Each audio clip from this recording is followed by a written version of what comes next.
Welcome to the second installment of me converting my actual book into an audio book. For those of you who have been along for the ride for a minute, you might recognize this story. I shared it on my channel many moons ago. My book consists of 25 chapters of wild and crazy Uber tales, 5 of which I already shared on the channel, but if it made the book, it's because there's some elements to it that I didn't feel comfortable putting on YouTube at the time. But at this point, anything I was too scared to put in before, who gives a shit? Now, I'm not doing these chapters in order. This is actually chapter 3. And like before, you can treat this like a podcast or an audio book. That's to say, you're not missing anything by not watching the video. I'm just putting B-roll footage under the voiceover. That said, even though the creepy dash cam footage isn't from the actual Uber ride that this story is about, all of these clips are from actual Uber ride, except for one. I think you'll be able to tell. I was in Montana and I got a little lost on a back road and I was creeped out, so I thought it was fitting to the story. Anyway, I'm talking too much. Here's the story. I hope you like it. Chapter 3, My First Real Scare. I learned the hard way how helpless and alone I am when a ride goes awry. People are always shocked to find out how little information I get as a driver before I pick someone up. When a request comes in, all I see is a first name and the address of the pickup location. I don't know how much I'll be getting paid, have no idea how many people will be getting in my car, and I don't even have a reliable way of confirming that the right person is the one getting in my car. To top it off, I don't know where the rider is going until I start the trip.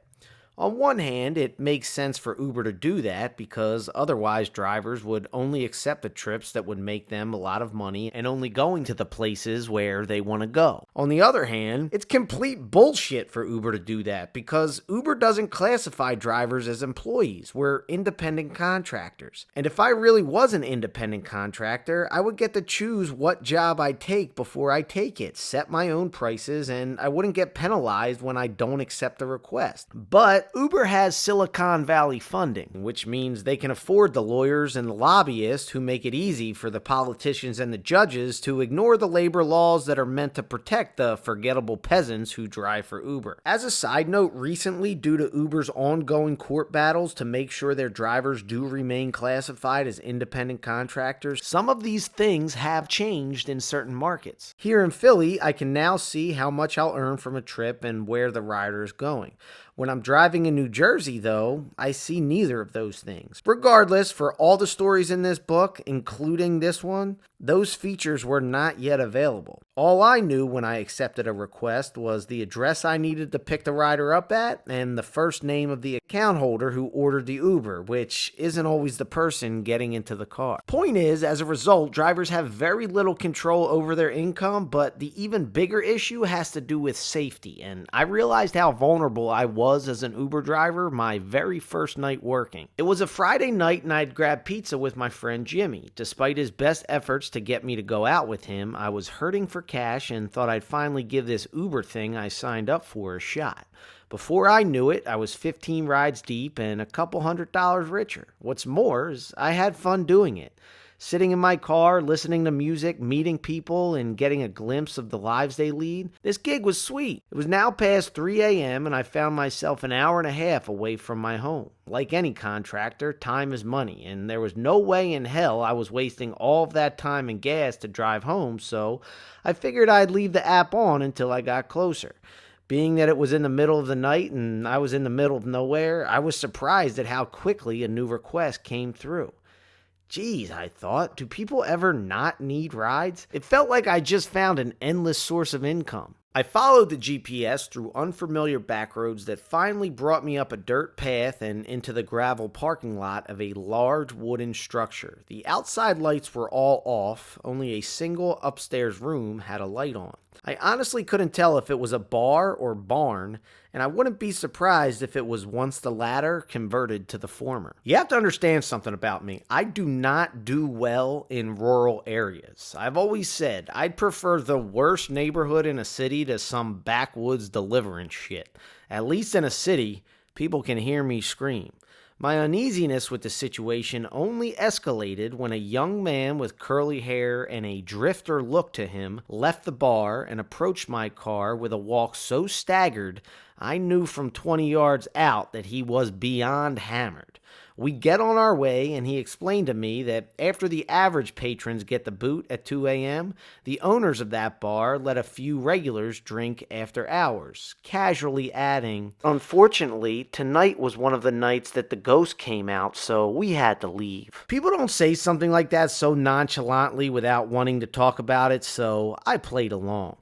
"A ghost?" I said with a sarcastic and exaggerated curiosity that a sober person would take offense to, but he took seriously. "Yeah, there's a ghost that lives upstairs in the attic. If we get too loud, he comes out." He spoke the way people do when they're hoping to impress the listener, not just with the craziness of the story they're telling, but in how typical that kind of crazy is for them. No big deal, I hang with ghosts kind of thing. He proceeded to give me a sort of haunted history lesson of the area as we drove through it, hoping his horror stories would leave me shocked and awed. Instead, this information went in one ear and out the other. I never understood the fear of ghosts. Even if they do exist, I've never heard of them doing anything other than benign things like opening doors or closing windows. Until I hear a story of a ghost grabbing a gun and jacking someone for their keys, phone, and wallet, I figured it's a waste of energy worrying about them. Regardless, with customer service in mind, I played along as we drove through the dark and windy roads in God's country. He's in the back seat, babbling on and on about this and that being haunted until we finally make a turn into something that almost resembles a neighborhood. Really, it's just a bunch of houses sprinkled about along a dark, straight road that stops with a barricaded dead end. On the other side of the barricade is a dense, dark forest. The destination pin on my GPS fell in the middle of those woods. I continued down the street until there was only one house left before we hit the barricade. I asked him if that was his. "No," he said. I was confused. I wasn't about to drive through the woods. "Well, where do you want me to drop you off?" He leaned forward and with a new, lower tone spoke into my ear. "One time, a driver had to call the cops on me." "Nice, so where do you want to get dropped off?" I snapped back as quickly as possible. My tone was unchanged and my body was still. I didn't even lean away from him when he got close, as I didn't want to give him a whiff of fear. There was a chance he picked up on it, though, since my heart was pounding so hard he might have heard it. I was scared shitless. A rider with their destination in the middle of a forest whispering into my ear about how drivers have had to call the police on him? Uber never gave me a protocol for handling this sort of thing, and that's when he got even creepier. I'll tell you why when you turn your lights off." I jumped out of my car like the seat was on fire, swung open his back door, and put my hands up to let him know I was ready to go. He threw both hands up as well, but open to show he wasn't looking for a fight.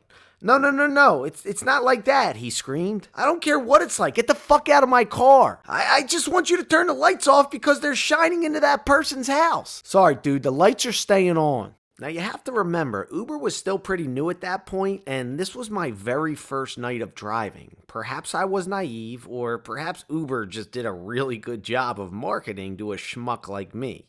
But the idea of an Uber ride going south was so far out of the realm of possibility in my mind that when it did get a little weird, I totally panicked. But once I realized he wasn't looking for a fight, aka once he realized he picked the wrong Uber driver to fuck with, I calmed down a bit, but he still wouldn't get out of my car. He kept trying to justify his actions, and this was the first instance of something I would come to see so often in my Uber, occasionally even from myself.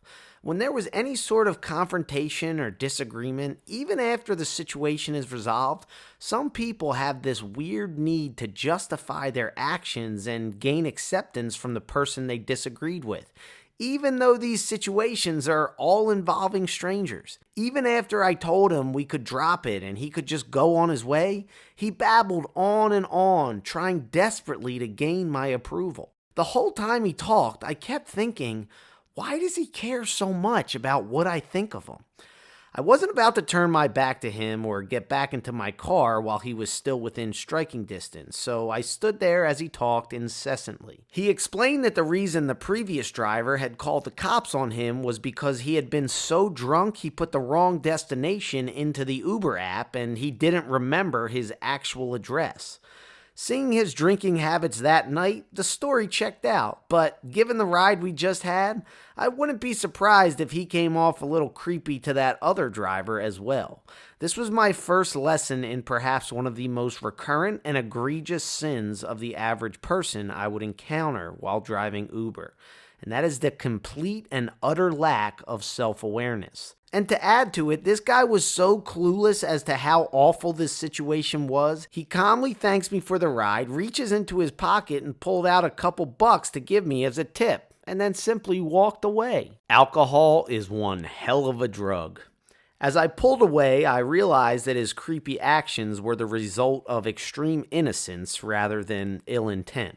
I felt a little bad, not necessarily because I handled it inappropriately. At the end of the day, innocent or not, that dude needs to learn how to act in a way that doesn't make strangers he's sitting behind so damn uncomfortable. But I felt a little bad because as I watched him in my rear view, I saw him walk past that last house, up to the dead end, through the barricade, and into the woods. Now that was enough excitement for my first night of driving, so I signed out of the app and drove the hour home. I chewed on his exit for most of the way, and it finally dawned on me.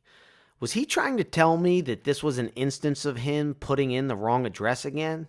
If that was the case, I really hope he knew where he was going, and that wherever it wasn't too far from the woods that he had walked into. I didn't like to think that I left a drunken, confused kid to fend for himself on a cold winter night in the middle of nowhere, so I came up with a more comfortable explanation so that I can sleep at night. The rider in my car was actually the ghost he was referring to the whole time, hiding in plain sight. And it was good on me to feed his appetite for fear by pretending to be scared by his stories. Otherwise, he might have jacked me for my keys, phone, and wallet. In all seriousness, though, if this kid happens to hear this story, I'm sorry I left you there, but you gotta understand, you freaked me the fuck out. I hope you guys enjoyed the story, and I have to say, I was pretty excited at how fast that last deal sold out. So I got to offer another one up again. So for the first 5 people to use the code GHOST at eddiepdoyle.com, you'll get 50% off your entire order. Grab your copy today. I appreciate you guys watching, and I will see you next Sunday.